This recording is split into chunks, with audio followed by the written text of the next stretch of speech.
Өглөөний мэд амьд өгчүүдээ тэгээ өнөөдрийн эзний үгийн цаг руугаа орохоос өмнө бүгдээрээ хамтдаа эзэн бурхан руу хандан залбирцгаая.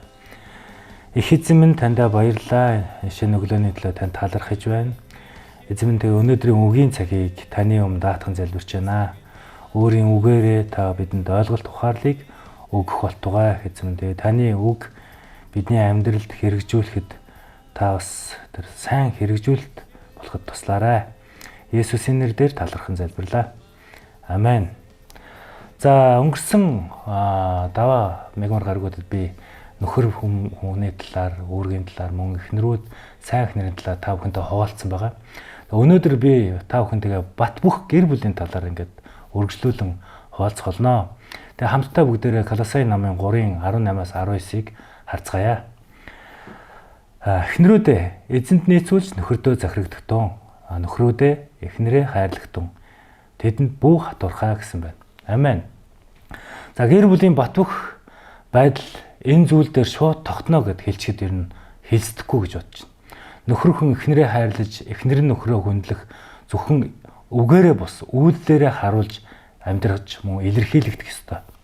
Тэм учраас эхнэр нөхөр хоёрыг харилцааны тэнцвэр байдлын хувьд авч үзэл эхнэр нь нөхрөө хүндэлж, нөхөр нь эхнэрээ хайр инэрлээрээ харуулж үйлдэлээрээ үзүүлэх ёстой талаар энд гарч байгаа.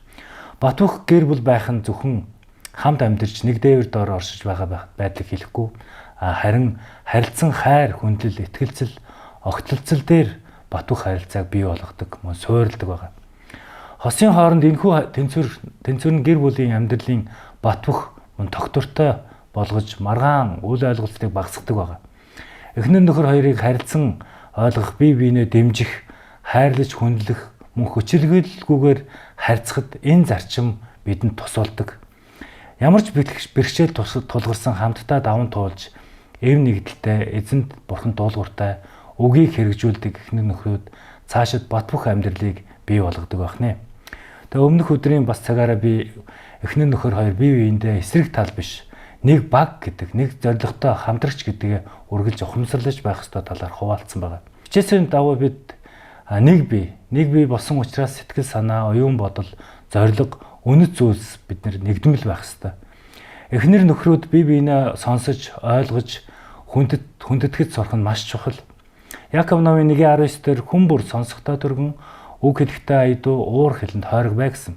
Олон гэр бүл асуудалтай болдог шалтгаан сонсохгүй, ойлголцохгүй, итгэлцэхгүй, харин өөрийн зүвийг л баттгах гад ингээд маргалдаан үүсгээд байдаг энэ байдлаас. Тэгээ бичээс бидэнд маргаанаас бус 50 яриагаар асуудлыг шийдэхийг зааж байгаа.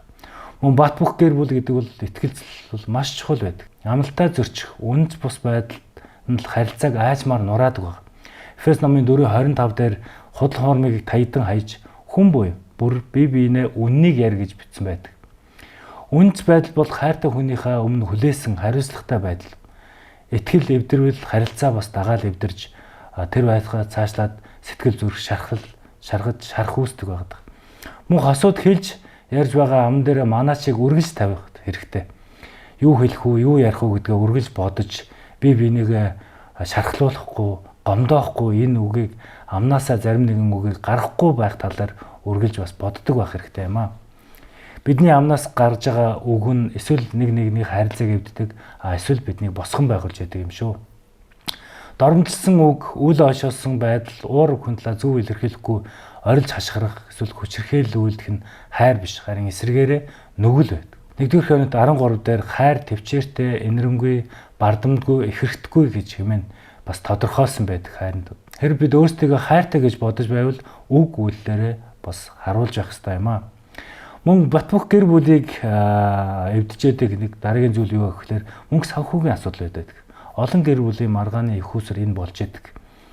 Орлого зарлагынхаа ил тод биш байдал, мөн хамтдаа шийдвэр гаргахгүй байх нь биднийг сулруулж идэг. Бат бөх гэр бүлд мөнгө бус харин зөв хандлага, хамтын шийдвэр, хайр хүндэл маш чухал байдаг юм ахын дүүсээ. Мөн бат бөх гэр бүлийн харилцааг эвддэг зүйл юу гэхээр найз нөхдийн буюу 3 дахь тэжгээдүүдийн буруу зөвлөгөөнүүд байдаг. Тэм учраас гэр бүл бат бөх байхын тулд эдгээр гэр бүлийн хаглах гэсэн зүйлүүдээс хол байх хэрэгтэй юм аа. Завгүй амьдрал донд бид нар бие биендээ анхаарал хандуулж, цаг гарган ярилцаж, хамтдаа залбирч, хамтдаа инээж, харилцаагаа улам илүү бэхжүүлэх нь чухал байдаг юм шүү. Эцэст нь уучлал бол гэр бүлийн бат бөх байдлын салшгүй бас нэг хэсэг байдаг. Удаан ус хонзон хорсол тэхэн сэтгэлийг хордуулж, гэр бүлийн харилцааг хүндрүүлж, үргэлж хүйтэн хөндий байлгаж яадаг ийм зүйл байдаг. Бичээс уучлалын талаар бидэнд маш олон зүйл даадаг. Бид яагаад гэвэл уучлах ёстойгоо мэддэг учраас энэ зүйлээ бас хийхгүй байх тохиолдол бас гардаг байгаа. Тэгээ бат бөх гэр бүлийн харилцааг бас эвддэг нэг зүйл нь болохоор бид бие бинийгээ уучлахгүй байх тохиолдол бас байдаг юм шүү. Харин Бурхны үгийн дагуу амьдрахын тулд бид бие бинийгээ уучлж, хүлцэн дэвчиж, бие бинээ хайрлаж, уучлаж байх ёстой юм аа.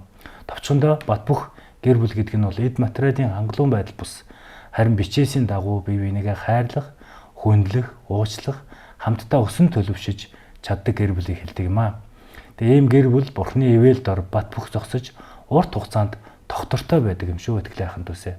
Тэгээ өнөөдрийнхээ цагийг дуусгаад эзэн Бурхан руу хамтан залбирцгаая. Бидний хайртай их эзэн минь танд баярлалаа. Өнөөдрийн үгийн төлөө танд талархаж байна. Их эзэн минь бид танд гэр бүлүүдээ таны өмнө өргөж байна. Эхнэр нөхөд хоорондоо бат бөх харилцаж, бие бинийгээ хайрлаж, хүндэлж, уучилдаг байхад та туслаарай их эзэн минь. Бид амнаасаа бие бинийгээ гомдоодаг тэр үг хэллэгийг гаргахгүй байж, бие бинийгээ дормжлохгүй байхад та туслаарай их эзэн минь.